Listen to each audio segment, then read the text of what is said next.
Well, Paul, this is not very often we get to do this in front of an audience like this, but Be nice.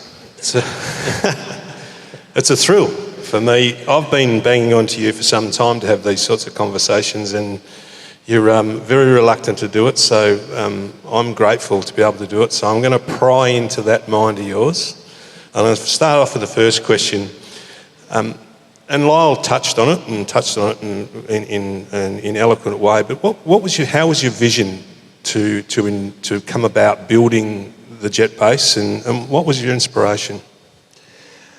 Well, I, in a previous job, was CEO of Toll Holdings, and Toll Holdings had a very ambitious growth program. It was a global growth program. And I spent a lot of time travelling around the world, particularly in the early 2000 period. We embarked on a program of taking our board and our senior executives around the world to show them possible acquisition targets or acquisitions that we were keen to make. It became apparent to me that you could have your board on a private jet, the most important people in your life. If you're running a public company, you could have your senior executive team there. You could be flying in a jet that's worth $50, $60, $70, $80,000, $1 million, and then it would all be brought down to landing in a facility that's usually a facility that's not the major airport in a country. It's usually where the FBOs run from. That was disgraceful, to put it bluntly. And, we did this time and time again throughout the US. We did it throughout Asia and Europe, where the experience was let down considerably by the facility or the jet base that you were arriving at or taking off from. So I decided it was time to try and do something about that. And as Lyle pointed out, that was some 15 or 16 years ago. Now, I'm probably setting myself up here, but we've invested circa $100 million in this facility. Well, it's not a figure that I've made public, but yeah, something like that. So when are we aiming to get a viable return on our 100 large? Well, it's important to record the fact that we have a partnership with Melbourne Airport that allowed us to sign a long-term lease to underpin the infrastructure investment that we've got here at this facility. And if we hadn't been able to generate a long-term lease, we couldn't have justified building this facility. So the strong partnership we had with Lyle and his team allowed us to spend significantly on a facility that will give a return over time. I estimate it's a strong financial model, but I estimate it'll take us somewhere between 3 to 5 years to start to be generating a return on this facility. So I've got to aim for that. Yep, beautiful. Now, let's go back in history, and your time in business has been well documented, and a lot of people in this room know about your toll days. But what would have been your hardest challenge? Would it have been the Patrick's takeover? Would it have been the Essendon football saga? Would it have been the return on investment on this beautiful facility? What is it? Well, unfortunately, those efforts had been well documented, I would argue not always fairly, but I think from a business challenge point of view, the Essendon situation, which lasted some 3 years, was tough. The Patrick takeover, which we succeeded in, was a year and a half. So just based on timing, I would say the Essendon saga, performance-enhancing drug saga, was probably the toughest thing that I've done in business. And you didn't get paid a Zach to do it? No.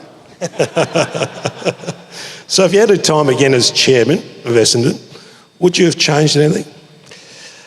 Look, I would if I had my time again, I'd change a lot of things. But I think it's important to understand that, I mean, the AFL were trying to remove performance-enhancing drugs from the AFL footy scene, and I appreciate that, I understand that.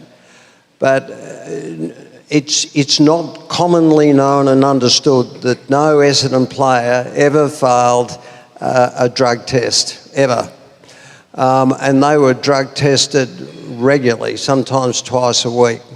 So I remain very strongly of the view that the playing group needed and got a level of support that they were struggling to get and deserved to get. So from that point of view, I would change many things, but I certainly wouldn't change my view about their innocence, if you like.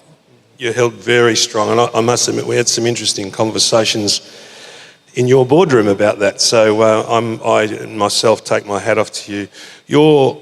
Your beautiful wife and yourself over the journey have embarked on philanthropy, and I know that's something that's very passionate to you. Tell us a little bit about that journey.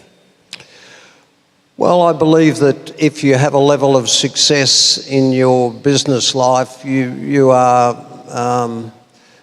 It's good to be able to give back, and I think the areas that we have chosen to give back are higher education, they are the arts, and drug rehabilitation. So we've had active involvements in all of those, and all I can say to you is that there's certainly a thrill in making money, but it doesn't compare with the thrill of giving it away. I think you mentioned Jane was pretty keen on doing that at one of your last speeches, so that was beautiful. Now, one of the things, ladies and gentlemen, that I'm very proud of that this gentleman has done, he loves preserving history. And there's a beautiful aircraft sitting behind us here, and there's a story behind it, and I want you to share that with everyone. Well, I think you're all going to be invited to have a look inside the aircraft. Hopefully that's possible. I'm sure it will be. When we first came out to Melbourne Airport and we were trying to take over the lease that existed here, we stumbled upon this aircraft that was poked into one corner of the site. The Ansett Historic Society didn't have the money to renovate it, rebuild it, preserve it, and we arranged with them that they effectively would give us ownership of the aircraft if we would bring it back into its original state when it arrived here in Australia in 1938, I might add, on the back of a ship down at Station Pier, obviously with no wings on at the time. So we took up the challenge. We have spent the last 2 or 3 years rebuilding this aircraft, literally every rivet and all the major components in it are original. It's been a massive thrill for us, very satisfying for our team, very satisfying for the guys that used to fly this aircraft and used to work on it many years ago. Probably the concern that was raised was when I decided that I wanted to be on board its initial flight to prove to everyone that we'd done a good job. And I had to explain to my wife that the first flight was going to be across Bass Strait into Tasmania. And when I won't tell you what she called me at the time, but I was able to give her a level of comfort when I said these aircraft actually do float, so you don't need to worry.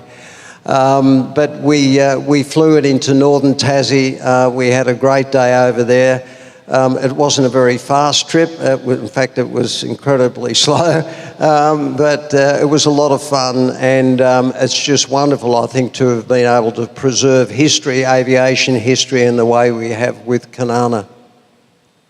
So, ladies and gentlemen, that's a small snippet of the history of this great man, and I myself am privileged to work with him. I've known him for over 30 years, and I thank you all for taking the time to listen to us. Thanks, Paul.